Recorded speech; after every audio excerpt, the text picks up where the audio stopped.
Hello, my name is Kayla Allen, and this is video number 2 talking about the appendicular skeleton plus the pelvic girdle. All right, so the first one we're going to talk about, and here's my list.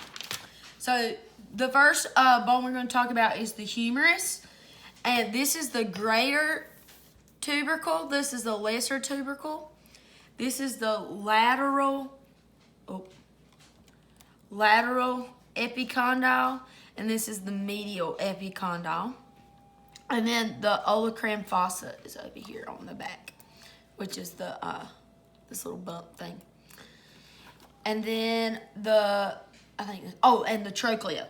So the trochlea are these little things right here. Okay. And then the next one we're going to talk about the radius and ulna.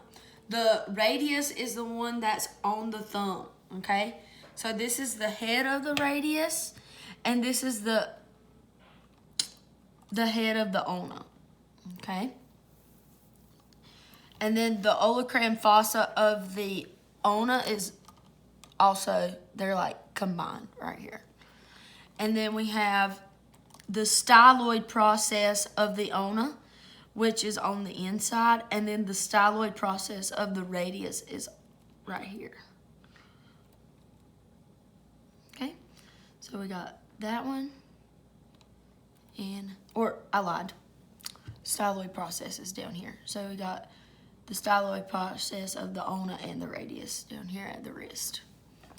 Okay, so the next thing we're going to talk about is the wrist and the hands.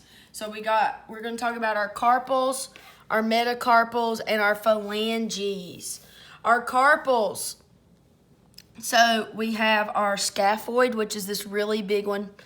It's hard to point my stubby finger. So we got the carpals, this part of the carpals is the scaphoid, the trapezium, and the trapezoid is these first two I'm sorry, I lied. It starts on this side. The trapezium, the trapezoid, and the scaphoid are on this hand. And then the other carpals is the hamate is the middle finger, and the capitate is the middle finger, and then the hamate is the fifth finger, this little combined fuse bone right here.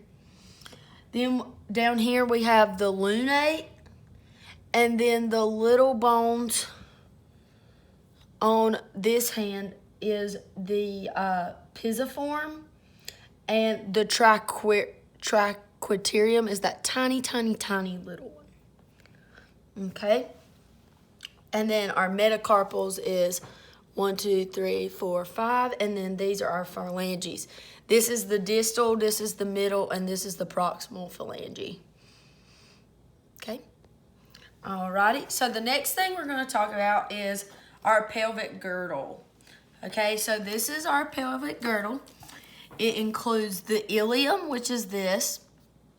Then it controls the sacroiliac joint, which is this thing right here that the spine's sitting on.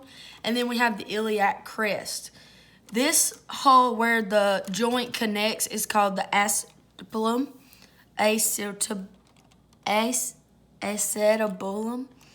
And then we have the pubis.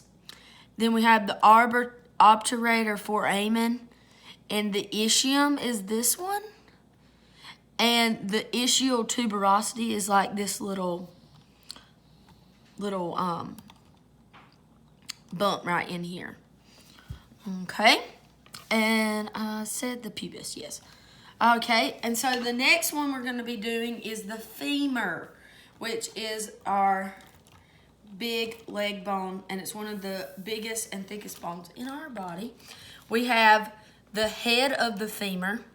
We have the neck of the femur. Move that arm out of the way. Have the neck. We have the greater trochanter, the lesser trochanter, the lateral condyle, and the medial condyle. Okay. So next is our patella, our tibia, and our fibula. Okay. So our patella is our kneecap.